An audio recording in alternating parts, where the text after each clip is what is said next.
Hey, it's Jase, and welcome back to the Promised Land podcast. We're helping you magnetize your ideal client, come up with a great methodology to actually get them to the Promised Land, and helping you be the mentor you need to be so you can make a massive difference. Our why: we believe you have a God given mission only you can do, and it can be fulfilled and funded through your business. And we want to help you actually make that difference and bring your people to your promised land. So, my guest today, I'm super stoked about. I met him when he spoke at a leadership program I'm in with my church, is David Ewing. He is an entrepreneur that loves branding, whether it's launching or leveling them up. And even more than that, he loves people, lives in convergence by using his decades in various educational roles and over 25 years as a creative and marketer. That's agency, freelance, in-house to educate, equip, and empower those he gets to serve. Husband of 21 years to his perfectly matched wife, Kelly. They volunteer together as premarital and marriage counselors. He's a grateful dad to Rowan, 13, and Lane, 12. He goes Awakened, which used to be called C3 Church, since 2008. He's been a graduate of the same leadership program I'm in. He helps to run it. And he's an entrepreneur. You could meet him at thedavidewing.com, specializing in gold mining for people and their brands. He's a principal owner at Heave Ho Creative and a part owner in 7 other brands, 5 of which are product focused, one's consumer packaged goods, one service-based brick and mortar, and he's an advertising design coordinator for California Skills USA organization since 2013. And beyond that, I'll just say this: uh, awesome human, and he did something no other speaker I've ever seen has done. He did a personal reach out to every one of us that were attending his presentation, which really set the ground. And if you don't mind, if we start this way, it's kind of off topic of branding, but you were just sharing about your son. Can you share about what just happened for you and your son? Yeah, thanks for having me first, Jase. It's an honor to be here, man. I support and believe in what you're doing. So thanks for having me.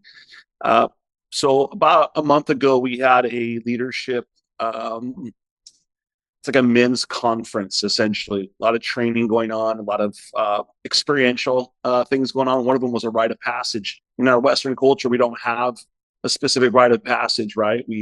Other cultures and countries will do certain things where you go out in the bush and you come back and you're a man. There's lots of different things like that where you get tested. And our church has this rite of passage that these young boys who become young men after will run. And it's this really massive obstacle course where there's fire and water and barbed wire and things to climb and things to go over. And it's really meant to test your fortitude. And they're surrounded by literally 1,000 men cheering them on, telling them they can do it. And they're met with a gauntlet at the end, which kind of represent the giants in our life that we get to slay, we get to overcome, that are kind of like keeping the kids back. And it kind of funnels them into this final thing. They get a medal, and, dads or, uncles or men in their life are there to meet them. And my son, Rowan, who turned 13 this last summer, got to do his first rite of passage. And it was a real special moment.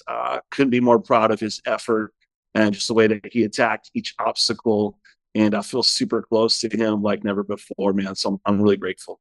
Oh, yeah, I have a goal. So they, for everyone listening, they do this event Emerge in San Diego, and they just did it for the first time ever in Boise, Idaho. And I went. This is my first one to ever go to. And so I'm out there watching the kids and I'm cheering them on. And I see this kid and he's kind of limping along. And I thought he hurt his ankle. So I'm just kind of walking ahead of him. I'm like, God, he's got it. And then I was like, maybe I should check on this kid. So I turned around and I said, hey, does it hurt? And David, this kid goes, no, it's my asthma. It was his out, and he's like walking like this, like head down, like dragging he's so wiped out, right? And so I'm like, I'll just start walking with him. And I'm walking with him because I'm worried he's gonna pass out and I want to be like, get medical help. Yeah. And and so I walk with him for probably the last third of the whole track. And we get to 6 foot wall, and then all these guys would grab him, and he's like this, like leaning on a guy, like practically passing out, getting his energy together. And then they help him get over that wall. And then the last obstacle, it's kind of like this. The kids have to run up, and it's got a lip, but a man's up there with his arm down, and they run and they reach up. I could cry just thinking about it right now. Like, a man is there to help him over his last obstacle. And all of these men were there to cheer and support him on. And this kid got to this thing and his legs were shaking, his body was barely responding. And David, and the last obstacle is really high. And I saw a few kids get up there and get scared. And men will climb up to be beneath them in case something happened. Men will climb up to look them in the eye. And I really got when you have a group of Christian warrior men behind you, there's nothing you can't do. Like, I was absolutely wrecked from watching that. I get that for sure. My goodness. I'm gonna find a picture, and it was right after he finished. Yeah. And sorry if you want to keep talking about it. Yeah. I'll keep talking. So that kid, when he finished, he he was holding up, they give him a dog tag, and he was just heaving, crying. And I had been, it's funny, I was talking about Philippians 4:13, I can do all things through Christ who strengthens me, or I can endure all things through Christ who strengthens me. And I was saying that to him over and over as he was walking. And then when he finished, I was hugging him. And it was funny. I saw him later that day. He had gone into hypothermia. So he actually needed to finish one last thing. And he was out there later that day. He looked like a different kid. Like between the hypothermia and the asthma, he was like, but dude, when he finished, he was crying. Like that was a line in the sand for that kid. And just Absolutely. it just showed me the power of men, like good men. Yeah. Yeah. I love it. Oh, yes. Look at that. Oh, who captured that? What a good shot. Yeah. Gosh. Crazy. I have a goal, man. I'm going to run that next year and I'm going to run it every year until I can run it with Jason 11 years from now. Like that's Come on. yes, brother. So let's talk about you, man. What a moment for you. I'm so happy for you, dude. What a bonding moment to have with your son. What do you think changed in you or him in that moment? We've been talking about it for a few years, and he really wanted to go. And the nature of the event is that it's very vulnerable and transparent. Men get transparent with man things, Yeah. sure things, and it was something that I had to show discernment, like when to bring him.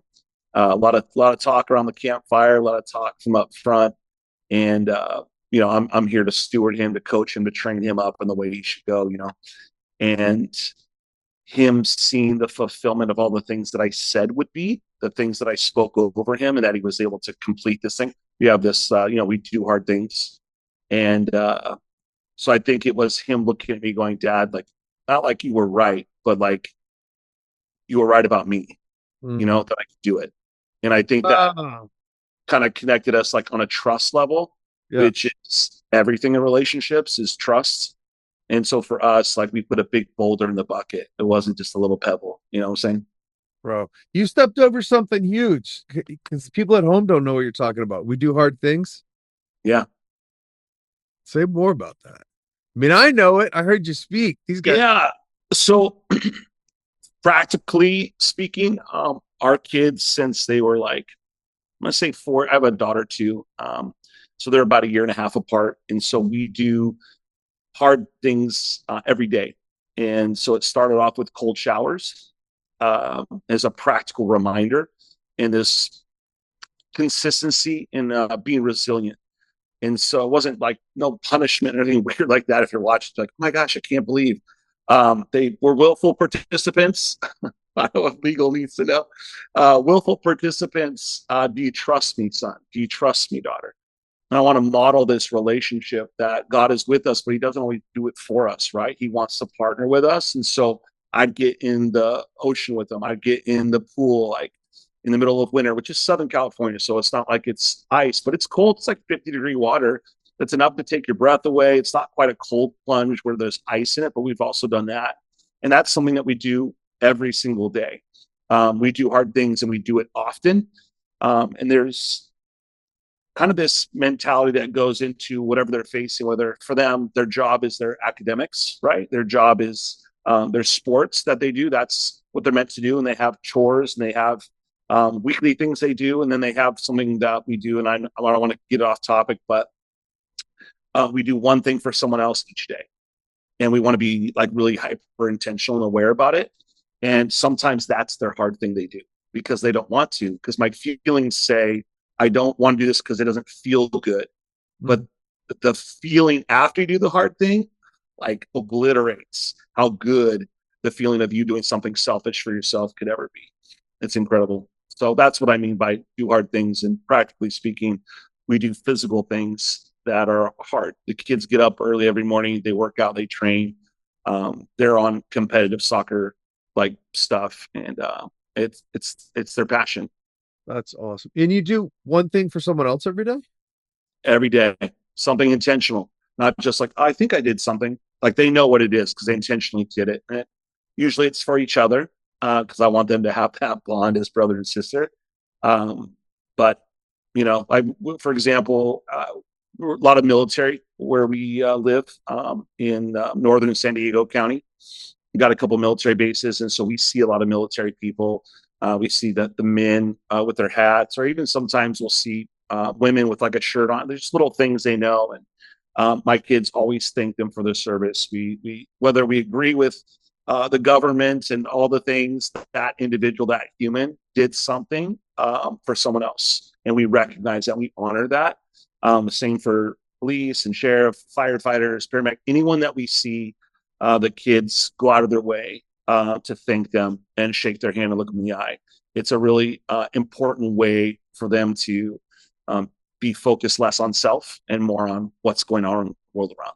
So That's awesome. we don't get everything right as parents. I'm giving you the highlight reel. Nice disclaimer.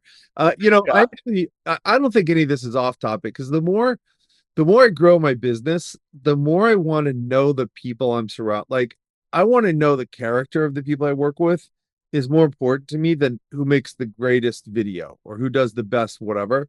Because if they're messed up behind the scenes, it's going to come back on you at some point. So, and knowing, like, just hearing that we do hard things, that's inspiring. I do my cold shower every day.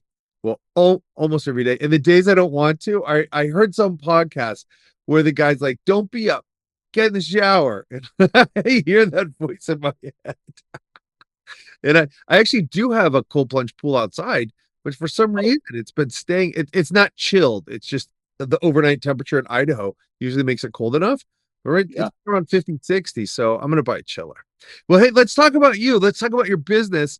So, first question, what's the promised land to which you take your clients? Like if someone comes into your circle, your orbit, and they're the perfect client, you're the perfect vendor. Like, where do you get them? Where do they get to by working with you? What's your promised land? Confident. That's it. Confidence. Yeah, I'll know that I serve them well when they leave with whatever, and they're confident with it or they're confident in it. Um, Part of that process is this idea that people chase confidence through performance. Like if I do the thing right, then I'll be confident. Well, a lot of people are chasing that for a long time. And one of the ways to do that in creative services is when we come up with like a visual identity for them, which is part of their overarching their branding, which to define terms, branding is, your reputation. But what happens when you're starting out and you don't have a reputation yet? And so we need to build from somewhere. And so we take inventory and we have some hard conversations about what it is that they actually have in them, or what's on their tool belt currently. And that thing, or those things plural, have tremendous value. Maybe it hasn't been leveraged just yet, but we can leverage that into something that would bring value to the marketplace in whatever that sphere is. And sometimes they have all the things, but they're just giving it to the wrong people. And then they're like, man, I know I fit on this. I'm a good puzzle piece, and they're on the wrong board. And so when I get to partner with people in various ways, even whether it be ministry or in business, on the consulting strategic side, more head than it is hands on the execution side. Um, Confidence is the goal, that I could unearth that, I could unlock that in them more by just a simple process. It's good. It's fun to coach people through that and see them leave better than when they came in, if that makes sense. My jaw dropped. That is not the answer I expected. I thought you were going to talk about they get this brand thing done. I did not expect you to say confidence.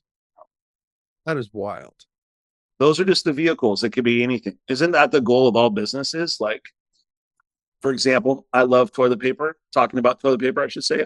We have bidets. Okay, that's Have a fancy. bidet. Bidets are awesome. Bit bougie, but once you bidet, you never.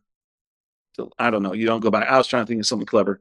Anyway, why people buy toilet paper? They want to be confident that the toilet paper is going to do what it needs to do.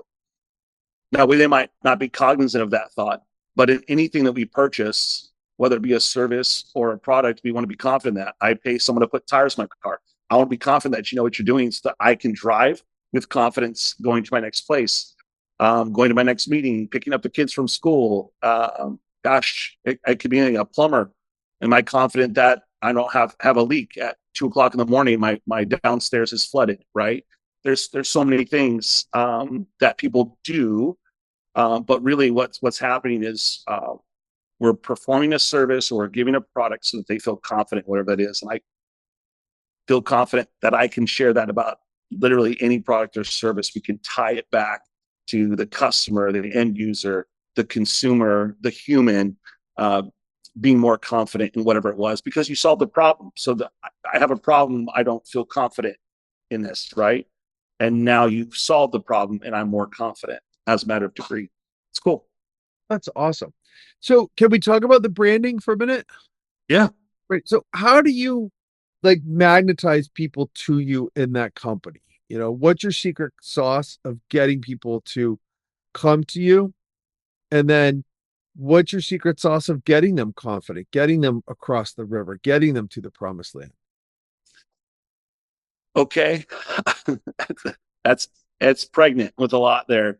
Um, so for me, so I believe that our secret sauce is always found in who we are.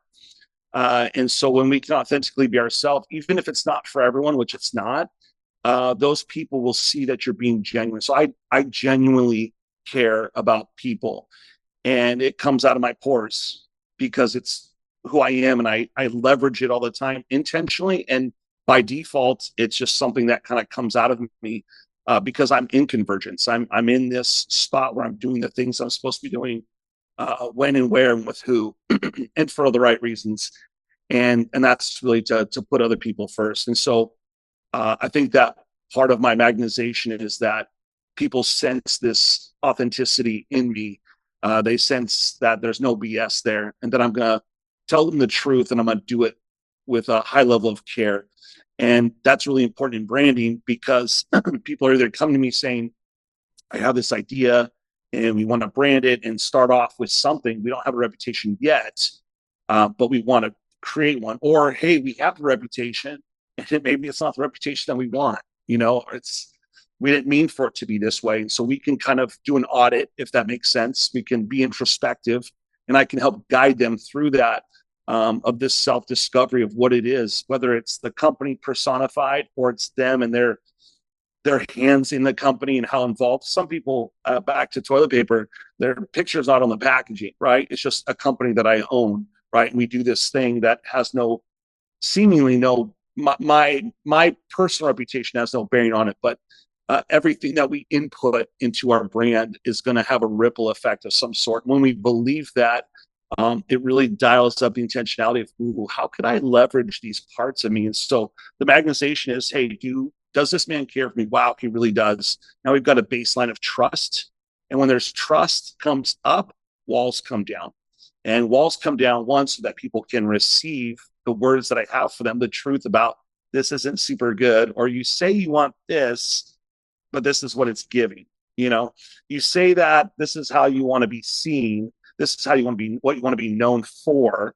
And then this is what people are saying, or the numbers don't lie. How come you sharing this isn't enough? And we can kind of dissect things and kind of figure out in the process where it might be a breakdown or a disconnect.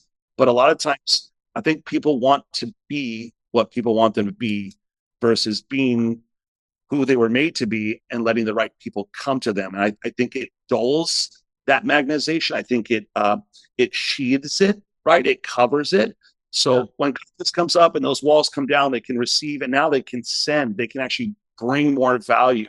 Um, I think it's imperative that a field that produces good crops is always in a perpetual state of receiving seed and producing harvest. It's not linear; it's in perpetuity and it's simultaneous. It's in parallel. If that makes sense. Totally. So I imagine in your business, there's a lot of times you have to give that feedback. That's I don't want to put the word hard on it. So I just took this personality thing with our saboteurs, and my top saboteur is an avoider. Like uh, I will avoid those hard. I'm talking to a guy tomorrow, and well, maybe you give me a tip on this. I'm talking to this dude tomorrow, and he wants to come and speak at my in-person event in June. And the truth is, he's both brilliant and he's a great facilitator. He is a horrible speaker. He's like so smart that when he gets on stage, his body language is, and he fidgets a lot when he talks, because I think it's he's like those beautiful mind type of people. And I want him to go through my program, and I'm like, I'm friends with him, and as his friend, I want to say to him, dude, I want you to train with me because you're speaking. Like, I can't put him on my stage. He's not good enough to be on that stage where I'm teaching speaking. How do I have that conversation? Because I imagine you have to give feedback like that a lot. Yeah, you got to ask for permission. And just because they say you have permission, you'll know as soon as you start to share it if you do or not. You can just tell body language, nonverbal cues. Let's get folded, start looking down, kind of do this like purse lip thing. There's shame around it because they realize you're breaking the narrative, this narrative that they've used to actually survive their life. And in business, is that they got the goods, or they're doing good enough, or they're doing their best. Man, I see people with max effort. And I don't know if I shared this with you, Jase, or not, at the coffee shop with the wheelbarrow analogy. And they have this massive load in this wheelbarrow and they're pushing it. And the problem with the wheelbarrows, there's one wheel and it's up in the front, and you actually can't see if that tire is inflated or not as you put it down and go check it out. Or you got blind spot monitors, someone that can look at the wheel and say, hey, I see max effort, but your wheel is flat. So it's not about just working hard, but working smart. And it's about having people that you give permission and access to in your life, because you actually do have a growth mindset. I think a lot of people think it's sexy to talk about a growth mindset, and they want their brain to grow. They want their business, their company to grow, but they're not willing to reconcile the fact that the narrative that we've been on repeat, that we tell ourselves to survive hard things that have happened, we're not actually processing. We're masking it, or we're covering it with these words, and it sounds like, wow, positive self-talk, but there's no truth in it. And the problem with that is I don't believe in stagnancy. I think we're either growing or we're in decline. We're getting stronger, right? We're reinforcing, or everything's in a state of entropy by default. So how do we get people to see that? How do we get them to have buy-in? A lot of people come talk to me and they want to work with me. So I feel like I'm magnetizing people that, want the work, want to get better. But then when they see like, oh my gosh, my world is kind of shattering a little bit because some of what you're telling me doesn't, I thought we were just going to work on this thing over here. I didn't know I had to work on this thing here. And that's staggering for people. My heart goes out to them. And it's easy for me to play Monday morning quarterback, right? Or to be that third party. Like, oh yeah, we'll just do this, that, and the other. Oh yeah, the wheelbarrow. Your tire's flat. But then to do the work to put down the load when the world doesn't stop turning, and people feel this impending sense of doom, or like this urgency, but it's more of like the clock is ticking and I've got to put food on the table and this thing, and I don't want to let this person down. And all these fears come up. And I mean, we could talk about this all day, but how do you talk to someone like that? You got to ask for permission. And if he doesn't think you actually care about him as a human, and you just want to help him because, hey man, like you suck, or not like you suck, but like, hey, you could get a lot better.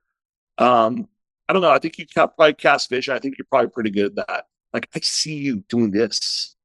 Like, can you go there and you see, like, I see you on stage and you're engaging. I mean, you're going on there. Why? Because you want to help people. I could help you help people more effectively, more efficiently, like on a greater scale. How does that sound? Yeah, cool. Okay. let's identify the things that are working for you and the things that aren't. And you come up with these two lists, and then it's really that sandwich of like, hey man, first piece of bread, like you're amazing. You're a brainiac too. I love your mind. God made you special. Here are the things I want to see work. Da, da, da, da, da. Like, can you trust me with this? Can we go there together? I think a lot of people don't want to feel like they're alone in it. And I think there's a lot of that analysis paralysis, or people feeling like I can't step forward, I can't step into, I can't step up because I don't know what that looks like. And I think that's what you do, and that's the confidence that you sell, is not just confidence in what they're going to feel on the other side of getting on stage and doing this awesome thing, this masterclass thing that you do on being a world-class speaker and communicator, but this idea that can they trust Jase to get them there? Do they have confidence in Jase? So I think you need to project confidence, since you asked. I love how much love you put into it too. They got to know you love them, really. Yeah. So many people want to take that stuff out of business and be more formal, and I think it's such a mistake. I mean, we're dealing with humans, we're dealing with people. Even if it's a huge corporation, that person we're dealing with is a person. Like that's a person right there. This is Yeah. awesome. So what so we're talking to coaches on this podcast. I mean, any business and predominantly coaches, right? And so we want to really help them magnetize people in, come up with methodology, and be the right mentor. Do you have any real hardcore tips? I know people ask us to encapsulate these big concepts into little things. And like one of the things I say when I'm talking, like I don't believe there's any really good quick. There can be some quick fixes, but if you really want success, it's a longer conversation. Having said all that, what's your top tip for a coach to really magnetize, to attract and convert and sell their ideal clients? You may have already said it with your part about being just who you are. And like I got a picture of a magnet with someone putting like something metal over it that dulls it, and authenticity is pulling that off. What else would you say? What else like really could someone at home use to like really start to get the right clients or move them across the river or be that right mentor? Wherever the spirit takes you. Yeah. That's great. I think, and I did talk about it, but maybe to expand on it, this idea that I think that my client wants this, and so I'm going to become that for this ideal customer. I think there's like two ways of looking at something, or two camps that people reside in. And one says, I'm going to figure out who has the money that can pay me, and I'm going to become that coach to that person because, like, ultimately, like I need to get paid, right? And so we sacrifice in a bad way, and maybe a not so good way, who we are to do things, and it's not sustainable, in my opinion. It's not going to be sustainable for you as a coach to live this thing. You're trying to pull out the authentic self in someone else, and you're coming in under false precept that you're like you are this thing that you are not. I think modeling is really important, and so when they see that, and you can be vulnerable and let them into your world a bit, and really focus more on the relationship. And I don't know the spectrum of all the coaching people that are going to be seeing this, but and I think the second thing is when people sense that about you, that you have this level of confidence, like I said, that you can get them to wherever it is. You've got to paint that picture for them. I think people think, when I work with you, you're going to coach me up and this is what it's going to look like. So when you say success, we'll define success. Like I don't define success purely in the quantifiable of like, dollars earned. We have a thing at the agency, the creative agency, that focuses on the execution side of things. We look at the families that we help. So every business, like if we're dealing with like a CMO or a CEO or whoever the decision maker is, they have a family. When we are brilliant for them and we execute and do what we say we're going to do, and we get them to their promised land and they feel confident with it, we're not just getting a compensation where they're paying us back, dollars for hours or dollars for value. We're actually helping that person with their family because their success means that their kids get to go, on that family trip, or that he gets to take his wife to the spa day, or she gets to take her dogs on the, or buys this car, whatever it is, but being really connected to how the value you bring someone is going to affect them on a personal level and not just in business, like you were saying earlier. Like they're not just a number, they're a person. I think that's important. I also think that sometimes coaches, and just my experience, is we feel this need to replicate ourselves. We feel this need to, like, I've got some things figured out, not everything, and I want to replicate myself in this other human being. And what that does is it sets them up to fail because they're going to have to become fake to match this model, this ideal that you've set up for them, and then somehow being a mentee of the mentor. It's like I'm on this branch, and so then I got to look just like this, and it happens in ministry all the time, happens in business all the time. And maybe you found yourself as a coach doing that, where you're trying to replicate yourself, but really your job is to excavate what's inside them, not to replicate you, but to excavate what's inside them. And that journey of like self-discovery for them, and they're seeing this uniqueness, these unique qualities that they have. It's insane what that can do for someone. And I think some people are so parched, they're so dry because someone hasn't spoken life over them. They haven't watered them in that way. And I can't remember, Jase, if I've told you, but I'll say it again, that if I'm really thirsty for something and you give it to me from a fire hose, right? You're like, oh, you're thirsty, you need water. Did I do this with you already? I don't remember. You give them the fire hose, right? You say, well, water's good. It's, you crank that sucker, and they're just, they're maybe getting some of it. They're choking on it. Now, Are you right in that that's the truth, or this is a thing that's going to help them? This is life-giving? Yes, but you were wrong about how you were right. And I want to be wrong about how I'm right. If someone's thirsty, yes, they need water. Give it to them in a glass. If someone's house is on fire, please don't give them a glass of water. Get that fire hose. There's a time and a place for everything, and there's the way in which we can coach people. And I think sometimes we want to establish credibility, and so we give it to them from a fire hose. We want to blow their minds, right? We want to wow them with like how great we are, and this like there's almost this like too much confidence that almost comes off prideful, right? Or too much like I know how. And we want to kind of make them dizzy a little bit so we can bring them back. They're just like, wow, you're amazing. I got to work with you. But man, that's making it about you. And everything should be about them. Everything should be about them. The language, the words that come out of our mouth, understanding that they need a drink or they have a fire that need, yep. That's next level coaching. The shorthand, what you're saying, like one of the things we teach is when you're speaking, it's not I'm going to teach, it's you're going to learn. It's not, I'm going to offer, you're going to get, as a metaphor. You reminded me of my friend Carson. Carson has Genius Unlocked, and I've done his program. He's done mine. They do NLP, and they talk about root cause coaching.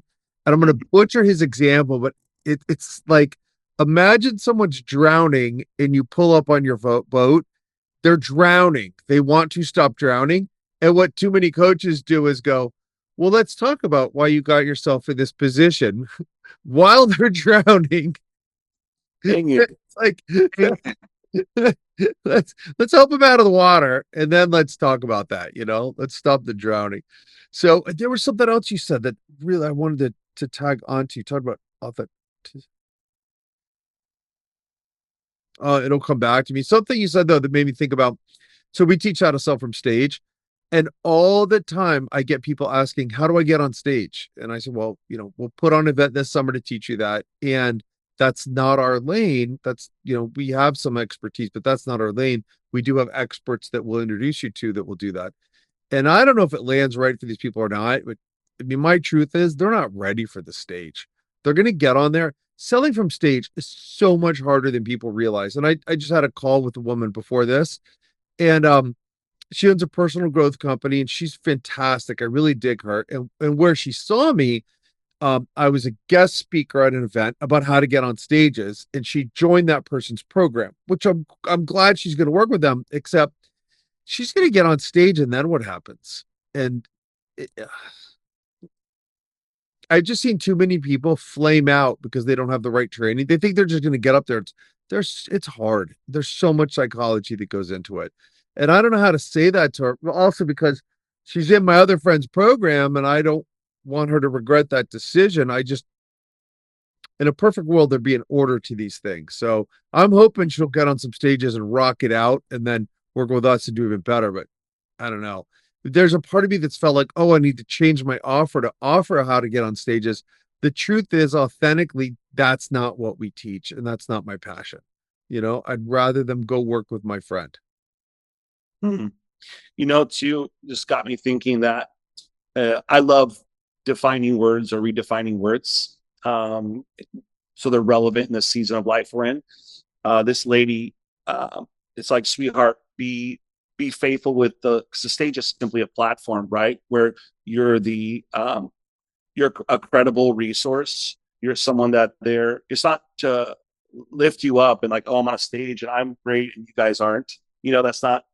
So a stage really is the platform. It's that influence that you have. And so being faithful with the smaller stages, right? And the one-on-ones and the small group where you're not necessarily on stage speaking to, but you're conversing with, that's going to be the training grounds that when it comes time to take the message more in mass, like you've like logged that time. And then you've got this mentality of like, oh my gosh, like this isn't a delay where I'm not ready yet and I'm not good enough. I'm cutting my teeth with a smaller thing so that I can be given something bigger. The small stage gets you ready for the big stage. You got to rock the 4-person stage to rock the 400-person stage. Come on. Something happened to me when I came out of the depression and the recession. I went through this big depression. I remember looking around for who would help me, and nobody unless I paid super high dollars. And I swore I would do the same seminar, whether it had 440 or 400 people in the room. And I did a lot of 4-person seminars after that. Interestingly enough, though, a lot of those 4-person seminars, we actually did more sales, gross volume, than we did with 40. And I think it's because they saw our integrity. They got one-on-one attention, and those 4-person ones were great. So, hey, let me shift up gears and ask you another question. How does your faith carry you through the hard times in business? And this isn't like specifically a faith-based podcast, and my faith is a part of everything I do. Oh, before I go on, I got to ask you another question. Do you know who did this branding? Who did this design work before I merged? Yes. Yes. Who was it? You're absolutely. Yeah. So Morgan Irving Morgan. is a brilliant brand strategist, designer guy, and he happens to be one of the pastors at church. And so he drives a lot of the creative for our church. He did actually Awakens, and he did In a Pinch too. The guy is phenomenal. So yeah, shout out to Morgan, Pastor Morgan.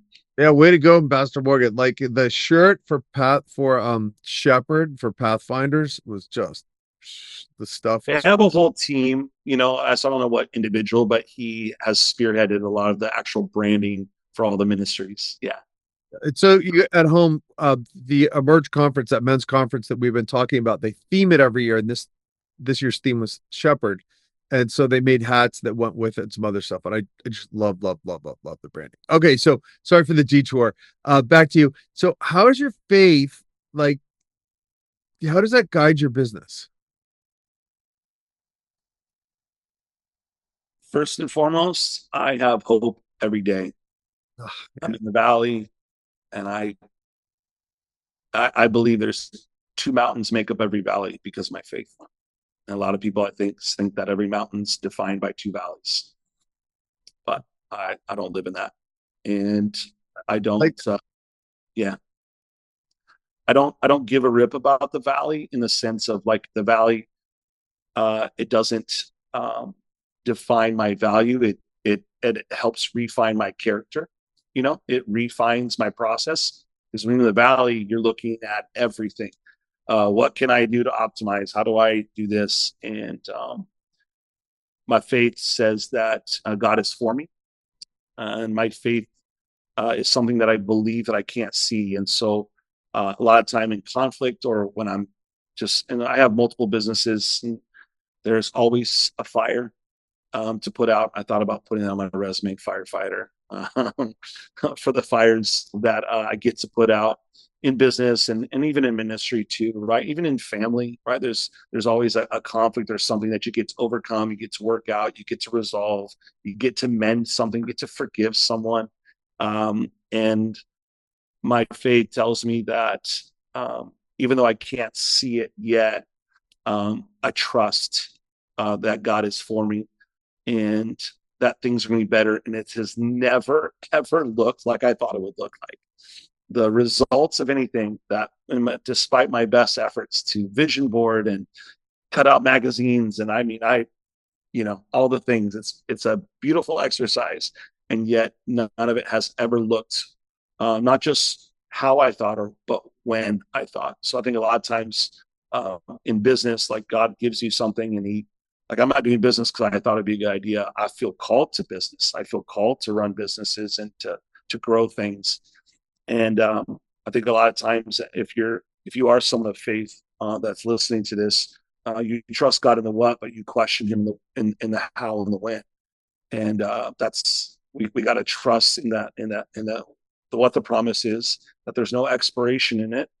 We don't have to humanize God and say, "Oh, look, you're too far gone now because you can't." He operates outside of space and time, so nothing is ever lost. I don't believe in bad delays for things because I'm either growing in that, I'm being refined in that, or God is working on somebody else in that I'm meant to meet. And so I trust that He can do whatever. I believe in miracles. So my faith is something that gets me out of bed in the morning when I don't want to get out of bed, maybe early. My faith is something that says I'm on mission and on purpose. And my faith also helps me to see, even if it's a sliver of gold in somebody, someone that's hard for me, knowing full well that I'm hard for somebody. I'm a villain in someone else's story, not on purpose. And I don't want to be, but people misjudge things, or maybe I said something in haste, or maybe I did something in business where I didn't take care of someone at the level that they deserved. And we apologize for that. We attempt to make it right, but sometimes uh, we're not able to for whatever reason. And so for me, my faith shows me that there's gold in everybody, and I don't always get to be one that harvests that. Sometimes I simply get to be a seed planter or a seed waterer. I don't always get to see the harvest of it, but I trust that God's raising up somebody else to love on that person, and they'll bear witness to the harvest because it's all for Him and it's all because of Him. So my faith is integral. I don't know how people do life without Jesus. I can't comprehend. Um, I don't either. I do not either. What gets you through the rough, what gets you the day, what gets you through the rough days? I just, can't. But anyway, you said something, when my mom passed, I listened to this devotional and it was about the valley times. And I love how you said that, valley is two mountains in a valley, and it's not a mountain is two valleys in a mountain. But they said something brilliant I'd never thought about before, that the valley feeds us. Because when you're in the valley, there's a lot of food in the valley. The fruits and the animals are down in the valley. There's not a lot at the mountaintop. I never thought about how the valley prepares us to climb that next mountain. So that leads me to my next question is, how has your faith carried you through your hard times in business? I stand on promises that God is my provider. And we've had seasons where didn't know if we were going to make rent, living month to month, and finding yourself questioning, did He really say? Did He really call me to this business? Or was that somehow me? Was there a shininess to something? You Yeah. know, was there an excitement that led to an emotional decision?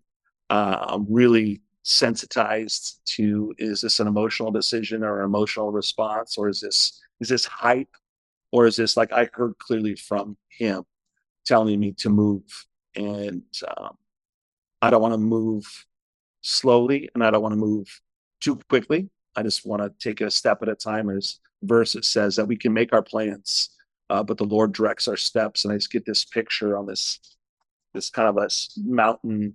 There's like, peril on one side and death on the other, and God's just gripping our ankle and just placing, our foot each time, and we can trust where He places my foot. I can trust where He places my foot, because He's for me, and He has a perfect track record. So despite us being month to month, I'm still alive. I still have breath in my lungs, and I have no idea how many hours, minutes, seconds, days that I have. There's a clock over each one of our heads, and so all I can do is be grateful and be on purpose for the time that I do have, like being on this podcast. Oh, that's so awesome. So let me shift it up. Same question about faith. How does it give you strategic advantage?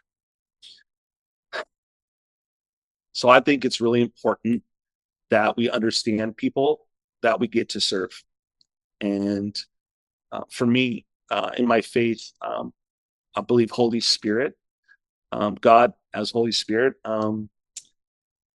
gives me insights into people, gives me insights into trends, whether it be marketing trends or creative things, Mm. downloads of like what would be best for them. I Yeah. wish I could say I was super smart. and yeah, hey, I believe God gave me a brain. Absolutely, I want to honor Him Yeah. and saying for making me how you made me. But I also know that without Him, I will always be left wanting. But with Him, I find myself in, especially as a creative, you got to really, there's a lot of critical thought that goes into things, a lot of process that I have, um, to invite Him. I don't remember if the quote was Abraham Lincoln or not, or if that's even true, but this idea that if you were given X amount of time to cut down a tree, he'd spend the lion's share of his time sharpening the axe. Yeah. And for me, the sharpening the axe is, sitting in prayer. So I pray for each of my clients by name, for their families, if I know them. I get after it. And part of that is, yes, so that I can be brilliant for them. And that's my prayer. But also, um, when He goes before us and we say, hey, I want you to go before me. I want to acknowledge that. I want you to go. There's less conflict, or if there is conflict, there's better resolution with things. I found a lot of favor with God in how I deal with clients, even though they feel like maybe I missed the mark, which I do. You don't intend to. No one's perfect. It's not so much if I'm going to make a mistake, but how I handle it, right? Um, but yeah, my faith has given me an advantage in pre-conflict resolution, which means avoiding it, but not avoiding it like conflict avoidance, but actually like course correcting so we don't have to. It's like navigating things and understanding like this isn't something we're meant to get into right now. We can get to it later. So there's a lot of strategy in how I engage with clients, Mm. because at the end of the day, I want them to feel well cared for, and I want them to feel loved by me in a non-romantic kind of way. And I believe that Holy Spirit does that. He goes before, He gives me the words, and He prepares hearts, and He gives me downloads for ideas and things that we can do to make processes more efficient or effective. But ultimately, um, He brings the right people to me, and make sure that I'm the right fit for them as well. That's awesome. Hey, so speaking of prayer, I'd love it if you could pray us out. But before that, though, I think there's kind of there's probably multiple more. And as I see it, there's 3 to 4 major parts of a business when someone's just hope. Well, here's how we call it. There's make it real. They're just hoping this thing is real. Like they're hoping they can do it. They haven't made a sale. They're like, I want this to be real. The next category, we call it make it multiply. They've made a sale. They're probably not full time yet, or maybe they're going into full time. And they're like, I want this thing to grow. So this would be my main thing. And then the third category is They're probably full time, probably making, you know, first category, they haven't made anything. Second category, maybe they made like $1 up to 50 to 75,000. And then 75,000 up, they're probably full time, it's real, and they want to make it millions. So anyone or all of those three, what's something you wish you had known when you were either beginning or you were making this thing grow, or you're full time and wanting to make it really take off? Yeah, that's, I think for me, as a recovering perfectionist, there No, was, wait, what? You were a perfectionist? yeah, I would have never guessed that. thank you. I really appreciate that. That's very validating, confirming, and encouraging. Thank you, sincerely. Um, I thought that I could somehow get everything just right. And then when I launched, hey, we can, do all these things and I can tinker with it. And what it did was, and it's funny too, because it was staring right in front of my face the whole time. In the creative process, iterations or iterating is invaluable. Without iterations, we don't get to where we need to be. And iteration, simply put, is revisions. It's looking at things with a critical eye. It's bringing other people in. It's really putting something out there for someone to see. Which, as a creative, you're like one part artist, one part like marketer. Like you're like, do you like it? And it's like it's not really for you; it's for your client. But that's a whole other story.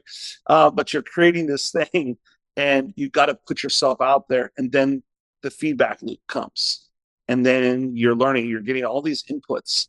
And what happens, and I've heard this expressed before, whether you like the companies or not, but like Boeing, for example, will wait until things are 99.999% before they launch something.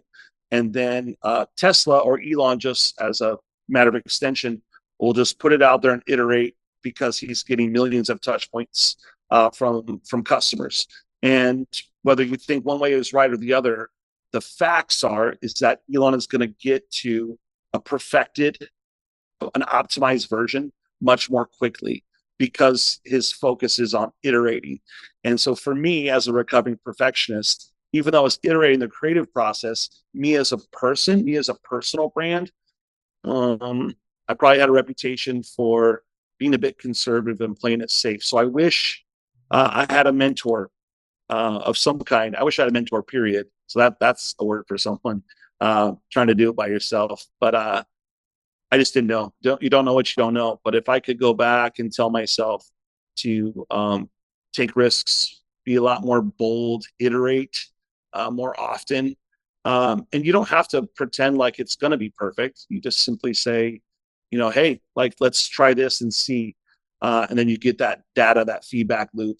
I think that's really important. I think too, when you do that, you kind of increase that threshold for risk and that like aversion that people have that causes people to play it safe. And what you actually do when you play it safe is you're denying the world the uniqueness, the value of you as an individual. The the fact that we all have different thumbprints, and I'll end this little piece on this. It is no one has the same fingerprint as you. I can't process that in this 8 billion person world and just all the people that have gone before and that will come, but no one has the same fingerprint. And that's great to identify someone, but it's really better to understand that your identity is so unique.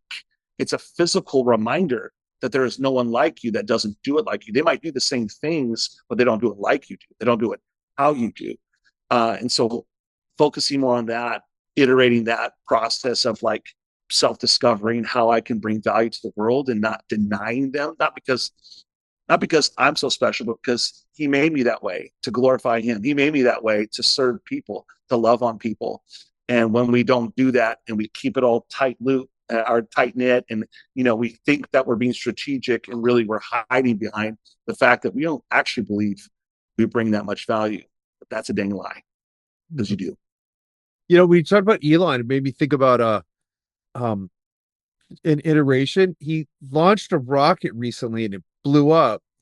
And he said, yeah, we knew one of I'm paraphrasing. He said, yeah, we knew one of them was going to blow up. He's like, Yeah, we're pushing the design thing. And I think Joe Rogan or someone was talking about it, and they're like, yeah, he knew it was going to happen. And I'm like, that dude's willing to have an entire rocket blow up as part of his growth process. Well, Boeing, I'm down with them waiting for 99.9% before they, I want them to get really perfected before they get people. So I imagine that's when they do their whatever tests and all that stuff, right? But Sure, sure. he's launching a rocket that didn't have a lot at stake other than egg on his face and money, but he knew it was going to blow up. What was really interesting to me too was my read on how society took it was, whoa, look at this thing.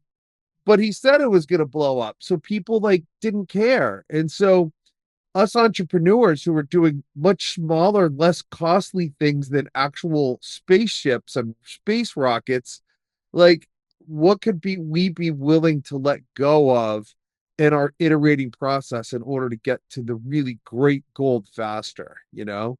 Well, but that's the thing too, Jace.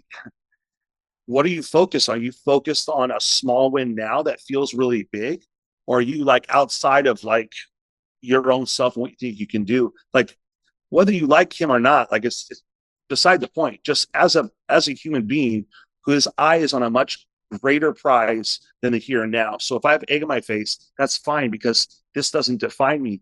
I'm I'm attached to a vision that's far beyond greater, wider, fuller, richer, deeper, um, further in the timeline that I want to get to as quickly as possible because I've got a clock over my head and I don't know when it's gonna hit zero. You know, Yeah, that dude's focused on having humans be multi-planetary. He's not just focused on launching a rocket. He's focused right? on getting to Mars. And talk about like huge. Man, this has been awesome, dude. Any final thoughts? And will you pray us out also? Oh my gosh, Oh, and how can people get in touch with you before I forget? yeah, like passenger pigeons, smoke signals at work. I'm really big into echolocation. I like to surf, so you can email me because I don't know you. At David at Heave Ho Creative if you want to do something like that. Um, or yeah, you Cool. can go on the website, thedavidewing.com, and there's stuff there too. Um, or you can, text Jase at all hours of the night asking for my number. That's great too. So thedavidewing.com. We'll put it in the show Yes, notes. just put that. That's perfect. Awesome. Very cool. Yeah, thanks for being here today, for sharing all this. I did not expect the confidence answer. That was awesome. Sweet. All right. Let me pray. Yeah, please. All right. So Lord God, I just thank you for Jase and the son that you made in him. That his heart is to serve other people, means setting aside maybe like what he wants personally. But God, what he wants is for people to succeed, for people to exceed him, to find their voice and to bring as much value as possible. Pray for him and his wife and his son, that their family is protected uh, just during this build season that he's got going on. What a beautiful family and a thing to keep him just so centered to you. And for everyone that's listening, God, that anything that would prick someone's heart, anyone that would make them offended, or maybe they feel like, what the heck, they're still here. They're still listening for a reason. So I pray that you just would touch their heart and show them that there's so much more for them, and that there's more people for them to serve, and there's the people that they are serving to serve them more deeply, more profoundly. Whatever they're coaching them through, whatever they're guiding them through, whatever they're bringing up the floor, pushing the ceiling, they're mining things, they're extracting, excavating things. I just pray that they'd be so attached to their why in that mission that they have, that it would just be um, a really beautiful, fluid life for them. That they would feel the flow of helping the right people at the right time that they really need it. I just pray that this podcast, in general, just blesses people and equips them and gets them feeling really confident about their next move. about expanding their mind, about growing their mindset, and saying, "Man, I want to be about it, not just talk about it." So we love you, God. We thank you for this opportunity. In Jesus' name, amen. Thanks, man. Awesome to have you on. Awesome. Thanks for having me. Thanks for joining me today on To the Promised Land podcast. If you're ready to grow your impact, master your message, and become the kind of speaker people can't ignore, head on over to our website, to thepromisedlandpodcast.com. That's where the real transformation begins. The links are all in the description.